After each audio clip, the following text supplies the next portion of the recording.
Ošterija Herbelier v Dolenjskih Toplicah se je odločila že od njega samega začetka, da bo naša glavna nit lokalna hrana.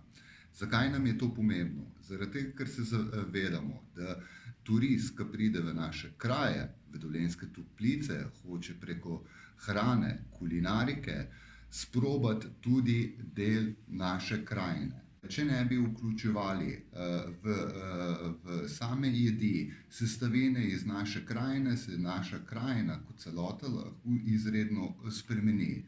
S tem, da s tem skrbimo za trajnostni razvoj, ohranjamo delovna mesta, zagotavljamo gostom pristna živila, ki so izdelana po višjih standardih, in zaradi tega hočemo v Sloveniji razvijati našo kulinariko kot nekaj posebnega znotraj Evropske unije.